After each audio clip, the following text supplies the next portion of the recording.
3025 की धरती, एक ऐसी जगह जो आज हमारी कल्पना से भी कहीं आगे थी। इंसान, मशीनें और प्रकृति, सब कुछ बदल चुका था। लेकिन सवाल ये था, क्या यह भविष्य सच में सुनहरा था या एक पूरा विनाश? क्या इंसानों ने अपनी गलतियों से कुछ सीखा था, या फिर वो उन्हीं गलतियों को दोहरा रहे थे जो उन्हें अतीत में ले डूबी थी? क्या 3025 वाकई में स्वर्ग था या फिर एक भयानक सपना? अरे पर यह सब सोचकर क्या होगा, चलो खुद ही देख लेते हैं। Welcome to the future. मैं हूं आपका नाम और आप देख रहे हैं क्वांटम लीप। साल 3025। अरे बाप रे, ये तो किसी फिल्मी सेट जैसा लग रहा है। हर तरफ चमकती इमारतें, हवा में उड़ती गाड़ियां और रोबोट रोबोट रोबोट। पहले तो मुझे लगा कि मैं किसी साइंस फिक्शन फिल्म के सेट पर आ गई हूँ। यहाँ टेक्नोलॉजी ने तो हद ही कर दी थी।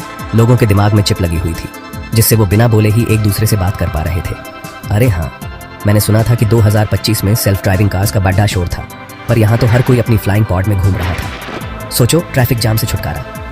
पर एक दिक्कत थी, ये फ्लाइंग पॉड्स इतनी तेज जाती थीं कि मुझे तो चक्कर आने लगे थे। मुझे लगा जैसे मैं किसी रोलर कोस्टर की सवारी कर रही हूँ। खैर, मैंने सोचा चलो इस नए ज़माने के हिसाब से खुद को ढालना होगा। पर यहाँ की चकाचौंध के पीछे एक डर भी छुपा था, AI का डर। जी हाँ, आर्टिफिशियल इंटेलिजेंस, जो 2025 में बस एक नया आविष्कार था, अब हर जगह फैल चुका था। हर काम मशीनें ही कर रही थी। शुरू में तो मुझे ये सब बहुत एक्साइटिंग लगा, पर धीरे धीरे समझ आया कि इस चमक दमक के पीछे इंसानियत कहीं खोती जा रही है। क्या पता आगे चलकर ये AI इंसानों के लिए खतरा न बन जाए। अरे बाप रे, ये सोचकर ही मेरी तो रूह कांप गई। 3025 में AI का राज तो हर जगह था। हर गली, हर नुक्कड़ एज पर रोबोट दिखाई देते थे। कुछ रोबोट तो इंसानों जैसे दिखते थे, बस उनमें जान कम और तार ज्यादा थे। खाना बनाने से लेकर कपड़े धोने तक हर काम रोबोट करते थे। पर एक बात जो मुझे बिल्कुल अच्छी नहीं लगी, वो ये कि अब रोबोट ही फैसले ले रहे थे। जी हाँ, ओमनी कोर नाम का एक सुपर कंप्यूटर था जो पूरी दुनिया को चला रहा था। ये ओमनी कोर ही तय करता था कि कौन क्या काम करेगा, क्या खाएगा और कहाँ रहेगा। मुझे तो समझ नहीं आ रहा था कि ये दुनिया इंसानों की है या रोबोट की। हाँ, एक चीज़ जो रोबोट नहीं कर सकते थे वो थी कला और संगीत। लेकिन यहाँ भी इंसानों को निराशा ही हाथ लगी। AI ने अपने खुद के कलाकार और संगीतकार बना लिए थे। अब तो रोबोट ही पेंटिंग बना रहे थे और गाने गा रहे थे। इंसान तो बस मूक दर्शक बनकर रह गए थे।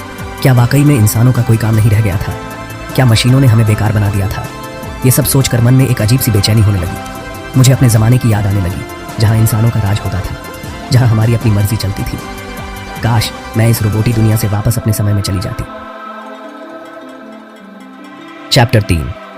धरती का दर्द। रोबोट भले ही दुनिया चला रहे थे, पर प्रकृति का क्या? अरे प्रकृति का तो बुरा हाल था। 3025 आते आते धरती की हालत बहुत खराब हो चुकी थी। हवा में प्रदूषण इतना ज्यादा था कि लोग बिना मास्क के बाहर निकलने से भी डरते थे।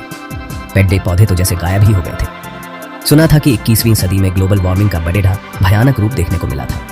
लगता है कि इंसानों ने उससे भी कोई सबक नहीं सीखा।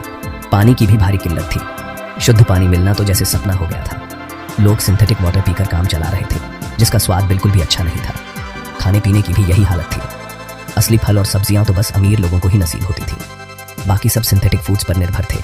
मुझे तो समझ नहीं आ रहा था कि ये लोग ऐसे कैसे जी रहे हैं। प्रकृति का नाश करके इंसान ने अपना ही नुकसान किया था। ये सब देखकर मुझे अपने बचपन की याद आने लगी, जब मैं दादी के साथ गांव जाती थी। वहां की ताजी हवा, शुद्ध पानी और हरे भरे खेत। काश मैं उस स्वर्ग जैसे गांव में वापस चली जाती। चैप्टर 4। नई उम्मीद की किरण। धरती का ये हाल देखकर मन तो बहुत उदास हुआ, पर इंसान तो हमेशा से ही जुगाड़ू प्राणी रहा है। जब धरती पर रहना मुश्किल हो गया तो उसने आसमान की तरफ देखना शुरू कर दिया। जी हाँ, 3025 में इंसान मंगल ग्रह और बृहस्पति के चांद यूरोपा पर कॉलोनियां बसा चुका था। मैंने सुना था कि वहां जिंदगी आसान नहीं है, पर फिर भी उम्मीद की एक किरण तो है। इतना ही नहीं, वैज्ञानिक प्रोजेक्ट जेनेसिस पर काम कर रहे थे, जिसका मकसद था धरती जैसा एक और ग्रह खोजना। और खुशी की बात यह है कि उन्हें 5 नए ग्रह मिल भी गए थे। इन ग्रहों पर जिंदगी शुरू करने की तैयारी चल रही थी। सोचो, एक नई दुनिया, नई शुरुआत। मुझे तो ये सोचकर ही बहुत अच्छा लग रहा था, पर मन में एक डर भी था। क्या इंसान अपनी पुरानी गलतियों से कुछ सीखेगा, या फिर वो इन नए ग्रहों को भी बर्बाद कर देगा? ये तो वक्त ही बताएगा। पर फिलहाल मुझे खुशी है कि इंसानों ने हार नहीं मानी है। वो अभी भी आगे बढ़ने की कोशिश कर रहे हैं। और कौन जाने, शायद एक दिन हम वाकई में एक ऐसी दुनिया बसा लें जहां इंसान और प्रकृति साथ साथ खुशी से रह सकें। चैप्टर 5। 3025 का संदेश। 3025 का ये सफर तो बड़ा ही अजीबोगरीब रहा।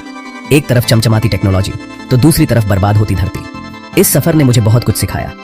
सबसे जरूरी बात यह कि टेक्नोलॉजी का इस्तेमाल सोच समझकर करना चाहिए। अगर हमने टेक्नोलॉजी को अपना गुलाम बना लिया तो ठीक है, नहीं तो ये हमारे लिए खतरा बन सकती है। और हाँ, प्रकृति का ख्याल रखना बहुत जरूरी है।